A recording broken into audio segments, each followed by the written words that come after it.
మోకాల మార్పిడి అనేది చాలా ఇంపార్టెంట్ ఆపరేషన్. అది పర్ఫెక్ట్‌గా చేయడం చాలా ఇంపార్టెంట్. 20 ఏళ్లుగా ఎన్నో వేలాది ఆపరేషన్స్ నేను చేసినాను ఈ మోకాల మార్పిడి అనేది.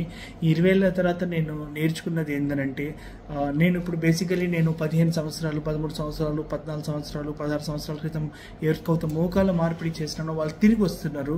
వాళ్ళలో హ్యాపీనెస్ చూసి నేను నేర్చుకున్న విషయం ఏందనంటే మోకాల మార్పిడి ఎవరికైతే చేస్తామో వాళ్ళకి నిజమైన అవసరం ఉండాలి. అలాంటి వాళ్ళకే సక్సెస్ అవుతుంది.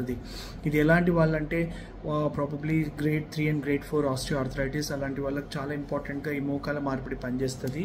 రెండో విషయం నేను చూసింది ఏంటంటే చేసేటప్పుడు ఎంత పర్ఫెక్ట్గా మనం పెడతామో, మోకాళ్ళలో ఉన్న ఎముకని ఆ కండరాలని ఎంత మంచిగా డీల్ చేస్తామో, ఎంత సాఫ్ట్గా డీల్ చేస్తామో అనేది చాలా ఇంపార్టెంట్. నా పేషెంట్స్ ఈ 14 ఇయర్స్ పోస్ట్ ఆప్ సర్జరీ చేయించుకున్న వాళ్ళు వచ్చి ఇంకా హ్యాపీగా ఉన్నారంటే నేను నేర్చుకున్న అది ఒక point. How we deal with soft tissues extremely important.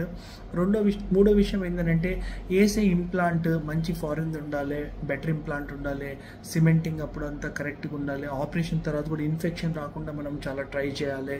ఇవన్నీ విషయాల్లో మంచి సెంటర్లో చేయించుకోవడం చాలా ఇంపార్టెంట్. ఇక్కడ అపోలో సికింద్రాబాద్లో పాస్ట్ 16-17 ఇయర్స్లో ఒక 4,000-5,000 సర్జరీస్ నేను చేయడం జరిగింది. And God's grace touch wood major problems, major complications మేజర్గా ఎవరిలో లేవు. నేను మీ అందరికీ చెప్పేది మోకాళ్ళ మార్పిడి అవసరం ఉందనుకోండి, ఖచ్చితంగా అవసరానికి చేయించుకోవడంలో తప్పు లేదు. మీరు చేయించుకోవడంతో ఒక 15, 20, 25, 30 ఇయర్స్ కూడా ఆ సర్జరీ రావచ్చు. చేసిన పర్ఫెక్షన్ బట్టి ఉంటుంది. అండ్ నా ఎక్స్పీరియన్స్లో this is a very very important point.